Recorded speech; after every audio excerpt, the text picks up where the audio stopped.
कौन से तत्व प्रभावित करते हैं, ठीक है।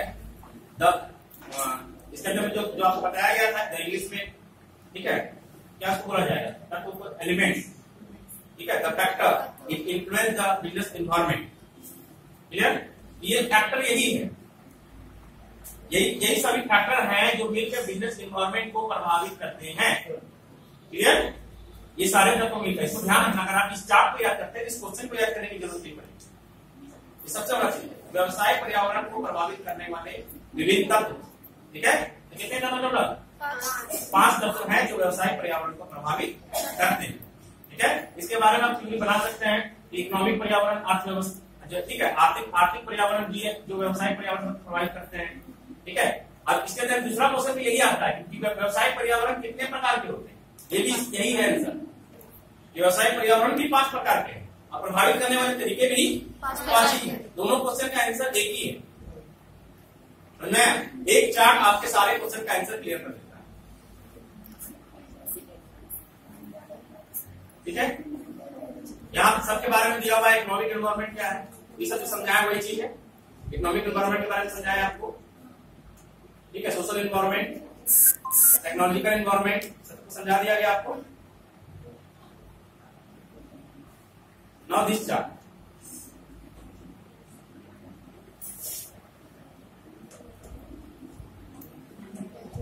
कुछ क्लियर हो रहा है इससे? हाँ हाँ, रेडियो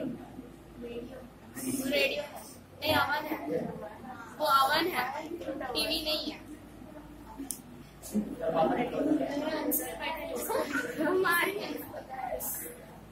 फूड हैबिट्स, क्या बताया गया? फैशन, यहाँ क्या लिखा हुआ है कि आज के जमाने में जो फैशन इंडस्ट्री है वह सिर्फ किसमें हो गया है, फॉर्मल वियर। पहले कैजुअल वियर चलता था, फॉर्मल वियर आ गया, परिवर्तन हो गया ना। इसके बाद इलेक्ट्रॉनिक गैजेट चेंज किया गया डिमांड, क्योंकि क्या पहले लोग कंप्यूटर में काम करते थे, अब किसमें काम करते हैं, खाना बनाने के लिए ओवन आ गया, ठीक है। अब क्या यहाँ पर क्या हो गया, फास्ट फूड की तरफ आ गए, कॉस्मेटिक की तरफ आ गए, ठीक है। ये सब चीज क्या हो गया, हाँ, फूड हैबिट क्या चेंज हुआ, शिफ्ट कर गया उस पर पैकेट फूड। अब लोग हमेशा पैकेट फूड लेना पसंद करते हैं, खुला भी लेना पसंद करते हैं। पहले जार लेके जाते थे, लेके आते थे तेल, अब क्या जाते हैं पैकेट लेके आते हैं। चेंजिंग हुआ, ये तकनीकी परिवर्तन है जो जिसके साथ अगर आप परिवर्तन नहीं करते तो आप अपने व्यवसाय प्रतिस्पर्धा फेल हो जाओगे। हाँ, आज से 10 साल पहले क्या पैकेट में तेल आता था? नहीं आता था, ठीक है। वो टीना में आता था, दुकानदार जाके किलो तो लाके लाते, वो चेंजिंग हो गया। आज हर एक चीज लोग पैकेट फूड लेना ही पसंद करते हैं, ठीक है। क्यों? क्योंकि लोगों की मानसिकता हो कि पैकेट फूड अच्छा है, तो ये लोगों की मानसिकता है। तो मानसिकता के साथ आपको अपने पर्यावरण को चेंज करना होगा। व्यवसाय का अवसर है ये। आप अपने व्यवसाय को अगर परिवर्तन आप नहीं करेंगे, आप नहीं बेचेंगे, तो आपका व्यापार चलेगा? नहीं चलेगा। आप समय के साथ परिवर्तन करते रहिए, यही कह रहा है व्यवसाय का पर्यावरण। जो टेक्नोलॉजी परिवर्तन हो रही है, आज कंप्यूटर है, कंप्यूटर बनाने वाली कंपनी अगर लैपटॉप नहीं बनाएगी तो उसका व्यापार खत्म हो जाएगा, क्योंकि कंप्यूटर का डिमांड खत्म होते जा रहा है, क्लियर। तो समय के साथ अपने आप को आप परिवर्तन करते रहे, यही इसका जो है मेन इन्वॉल्वमेंट टॉपिक है। समझ में आया? ये सब चार्ट क्या होता है? ये सब चार्ट आपको क्लियरिफाई करता है कि आपको क्या बेसिक पॉइंट्स है, क्या एग्जांपल्स है, क्योंकि बीएसटी के प्रत्येक क्वेश्चन में आपको सुटेबल एग्जांपल्स देने होते हैं। अगर आप सुटेबल एग्जांपल्स नहीं देते हो तो आप कहीं ना कहीं पीछे रहते जाओगे। बीएसटी में जो नंबर नहीं आता है, रीजन यही है कि आप सुटेबल एग्जांपल्स नहीं दे पाते। आपकी दिमाग में वर्क नहीं करता है कि आप क्या एग्जांपल्स दें। कभी हमेशा 12th के बच्चों के लिए ध्यान रखना होता है कि बीएसटी ये तो जरूरी नहीं है कि हम जो लिखा है वो आपको रखना है, उसको समझना है। और उसको समझने के बाद इस चीज को जो सुटेबल एग्जांपल्स हैं, जो बहुत सारे क्वेश्चंस में नहीं लिखाए गए हैं, ये आपकी तरफ से होना चाहिए। आप लोग टेस्ट देते हैं, आपको नंबर मिलता है, क्वेश्चन 5 नंबर का है, 4 मिलता है। क्यों नहीं मिलता है 1 नंबर? क्योंकि हमने केवल उसका थ्योरी लिखाया। सुटेबल एग्जांपल आपको देना है अपनी सोच से। समझ में? क्लियर?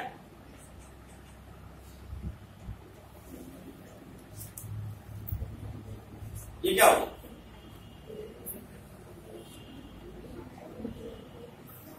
आज रेलवे ने क्या किया, पहले आपको जाते थे रेलवे का टिकट लेने के लिए लाइन लगना होता, टिकट मिलता नहीं था, 2 घंटा लाइन में लगो, रेलवे ने क्या किया, एनवायरमेंट के साथ अपने आप को परिवर्तन किया। तो परिवर्तन के साथ उन्होंने क्या लॉन्च किया, ई टिकट बुकिंग लॉन्च किया, वेबसाइट लॉन्च किया, जिसके द्वारा आप आराम से अपने घर बैठे ही टिकट को बुक कर सकते हैं अपने मोबाइल फोन पर। ठीक है, ये अगर समय के साथ परिवर्तन ना करें तो फिर आपको कितनी परेशानियां होती, बहुत ज्यादा परेशानी होती थी। पहले जाके लाइन लगी, ट्रेन का टिकट लीजिए, टिकट नहीं मिला, बहुत दिखते हैं। अब वो सब चीज नहीं है। और सबसे बड़ा फायदा क्या हुआ, जब से ई टिकटिंग आया आप अपनी मनचाही सीट को बुक कर सकते हैं।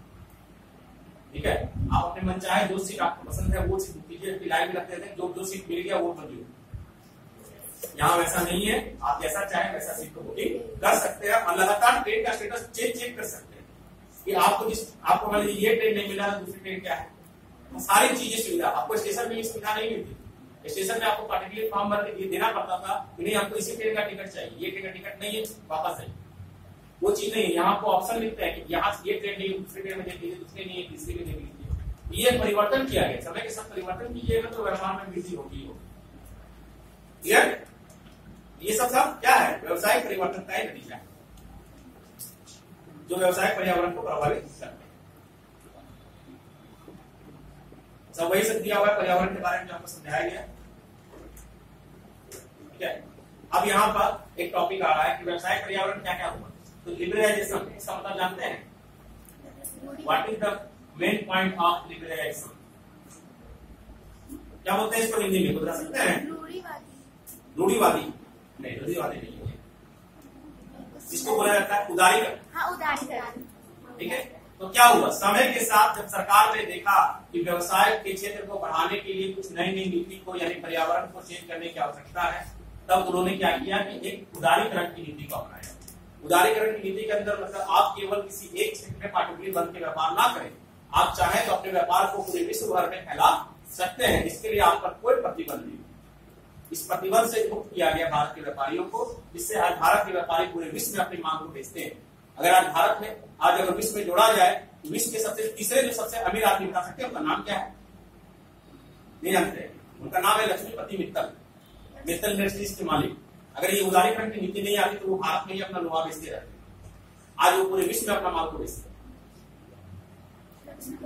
ठीक है, बहुत सारी कंपनियां उसके बाद जो है इस जो पॉलिसी आई, ये पॉलिसी 91 में आई है।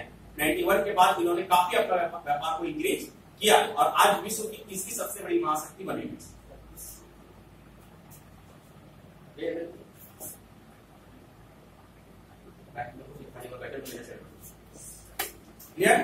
द सेकेंड वन क्या आया?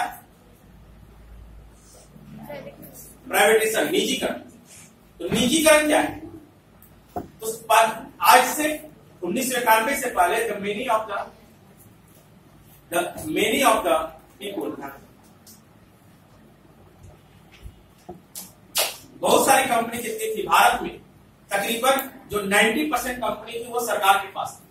यानी भारत में कोई भी लोग कंपनी लगा नहीं सकते, व्यापार कर सकते, कंपनी नहीं लगा सकते। ठीक है, तो यहाँ पर क्या किया गया, सरकार द्वारा इस नीति में परिवर्तन किया गया और निजी लोगों को जो है फैक्ट्री लगाने के लिए, कंपनी बैठाने के लिए एक आज्ञा प्रदान कर दी। तथा उस समय भारत की तकरीबन 25% कंपनियों को जो है सरकारी से आपको निजी में परिवर्तित कर दिया। ठीक है, जब बहुत सारी कंपनी जो सरकारी कंपनी थी उनको प्राइवेट लोगों को देके उनका व्यवसाय को बढ़ाया गया।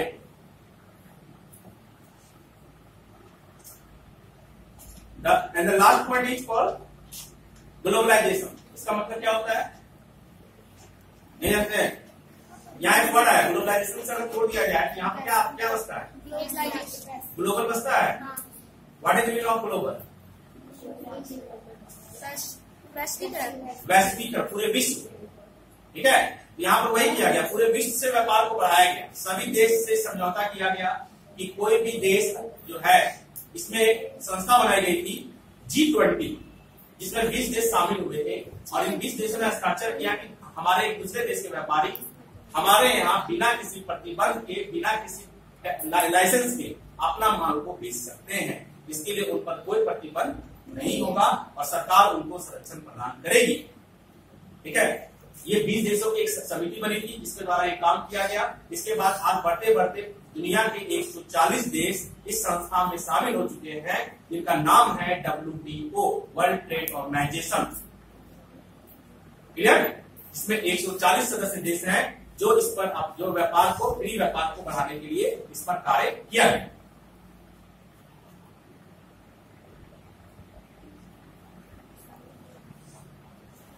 अब ये सब इंपॉर्टेंट नहीं है। थर्ड चैप्टर क्लियर हो गया, इसमें कोई प्रॉब्लम नहीं है। अब यहां से कुछ मल्टीपल चॉइस क्वेश्चन आते हैं जिसका सवाल हम आपसे जानना चाहेंगे।